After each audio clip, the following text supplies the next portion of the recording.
Salut à tous, que les passionnés d'aviation se rassurent. Aujourd'hui, on va parler d'un truc qui n'a pas marché. Ouais, le XA2D1 Skyshark. C'est en fait une évolution du Skyraider que je vous ai pas encore présenté. C'est pourtant un de mes appareils favoris pour plein de raisons.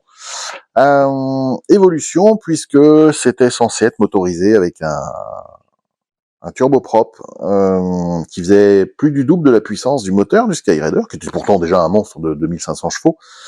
Un turbopropulseur qui a été si catastrophique en termes de fiabilité que, en fait, l'appareil, au final, n'a pas été produit. Il y a eu quelques exemplaires de pré-série, et voilà, c'était un gros appareil d'attaque au sol, voilà, comme le Skyraider. Là, c'est la version ClearProp, c'est leur deuxième sortie au 1/48e. C'est une marque qui nous vient d'Ukraine, ça date de 2021. Ils nous disent là-dedans que la maquette fera 26 cm de long, 32 cm de large, j'arrondis, d'envergure, 203 pièces en plastique, 83 en photodécoupe et 5 en résine, donc il y a beaucoup de pièces.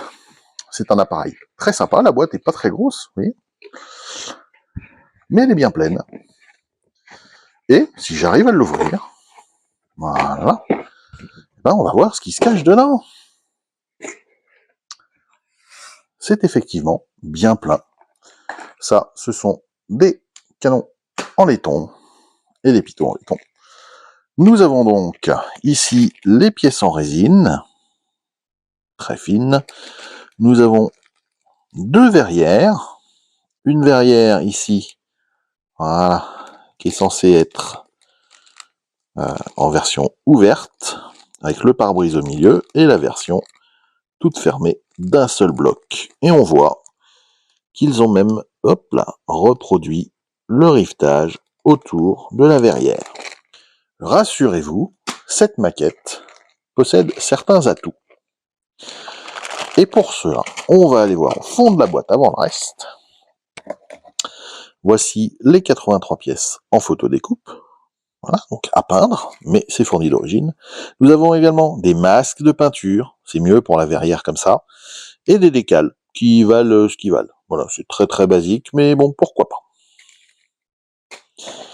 Des décals, c'est un avion qui a vraiment volé, donc on a des décals. On a une notice assez documentée, voilà. On va commencer par la notice. J'ai commencé par les pièces translucides parce qu'elles étaient vraiment au-dessus. Les autres pièces, on va les regarder après. La liste des pièces. Alors, c'est une notice qui n'est pas... Voilà, on va enlever la boîte. Qui n'est pas reliée. Hein. Alors, c'est pratique, ça prend pas de place, mais il faut pas mélanger les pages, sinon, voilà. La liste des pièces. On a deux variantes. Les ailes en mode vol, si je puis dire. Les ailes repliées. On commence, évidemment, par le cockpit, tout à fait.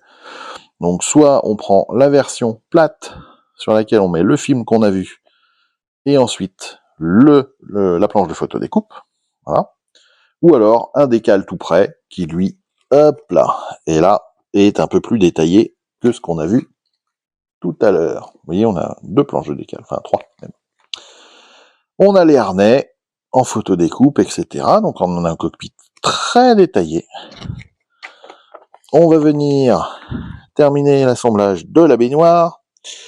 Ça, c'est les entrées d'air qu'on a autour. Donc, on a une de chaque côté du nez de l'appareil. On vient mettre tout ça dans les demi-fuselages. On vient remettre l'aérofrein en position centrale, etc. La baignoire. On a une cloison à l'avant. Et on referme les deux demi-fuselages. Ça nous indique comment doivent être alignées toutes ces pièces-là.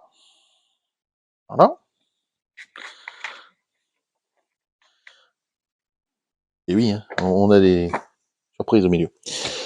Ensuite, eh bien, l'assemblage du reste des accessoires sur les contre-cloisons une fois la baignoire en place. Ici, donc, on doit percer suivant comment on veut faire fonctionner les éléments. On doit pouvoir le monter également en version en vol, bien évidemment.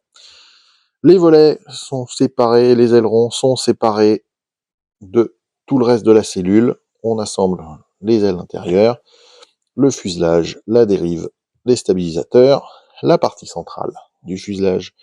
On vient mettre, bien évidemment, hop, les autres pièces autour des puits de train d'atterrissage. Ici, attention, uniquement sur une seule variante. Voilà, pour la première, les autres non.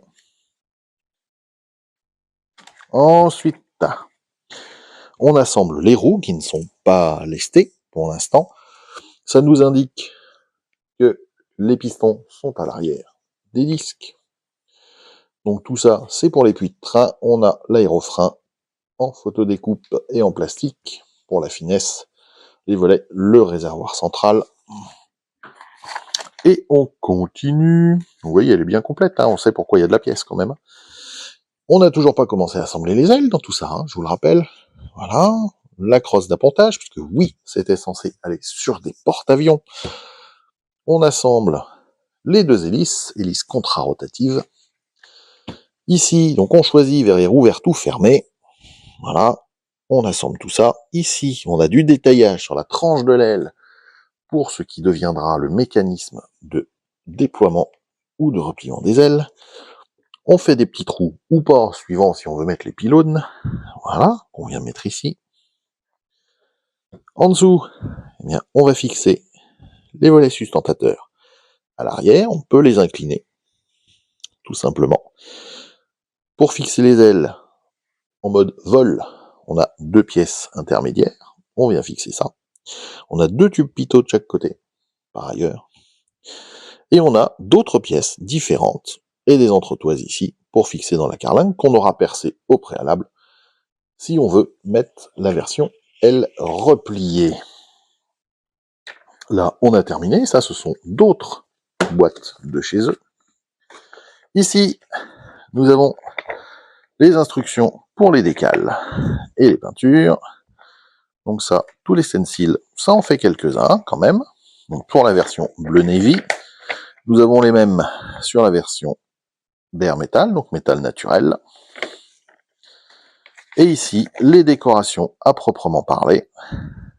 Donc le premier proto. Le même... Non, c'est le deuxième prototype, pardon. Voilà, qui était lui en métal naturel. Voilà, que l'on retrouve là. Donc ça nous permet quand même d'avoir... Ça, c'est la première présentation du deuxième prototype. Et après, ce n'est que le deuxième prototype. Donc avec des références de peinture sur la gamme MIG, Why Not, Amo MIG. Donc une maquette bien complète d'un appareil très rigolo, quand même. On va pas se mentir. On va ranger la notice. Et on va regarder un peu ces pièces qui sont dans des sachets refermables, des ziplocs. Donc voilà un demi-fuselage, un autre demi-fuselage. Et ce qu'on peut voir, c'est la finesse de la gravure et le nombre de rivets conséquents qu'on a sur cet appareil.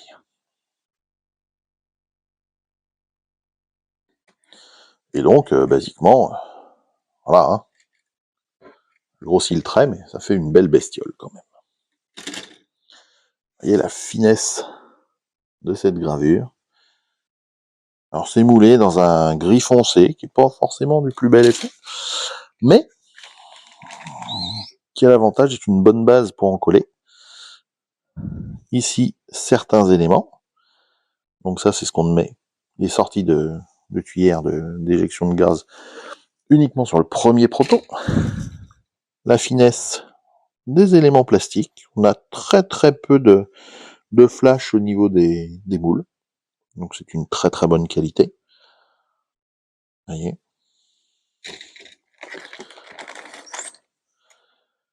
La taille du moyeu central, donc la section du fuselage, les pales des hélices.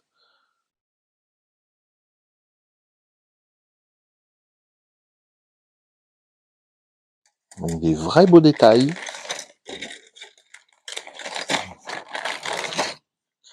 On va passer à la section centrale des ailes, notamment.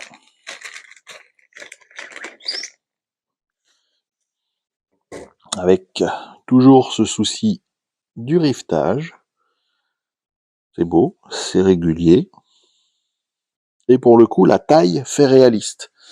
Je vous oppose à ça, par exemple, ce que je vous avais dit sur le Corsair Magic Factory, où c'était beaucoup plus appuyé. Là, c'est très fin. Et pour le coup, un petit coup d'après vite fait, ça se verra à peine. Et ce sera parfait au niveau du rendu. Voilà. Donc là, on a, voilà, les éléments du cockpit.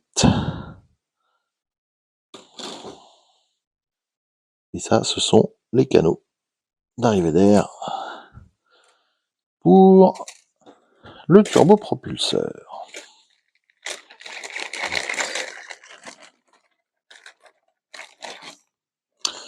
Et ensuite, les dernières pièces en plastique, qui en fait un certain nombre, hein, comme on l'a vu tout à l'heure, avec le dessous du fuselage et les bouts de stabilisateur. Vous voyez ce détail, juste magnifique. C'est à croire qu'ils ont compté les rivets sur la totalité de l'appareil. Et j'aime bien. Je ne sais pas du tout s'il était vraiment comme ça, mais j'aime bien. Et le détail, frein disque, les aubes intérieures, même les pneus.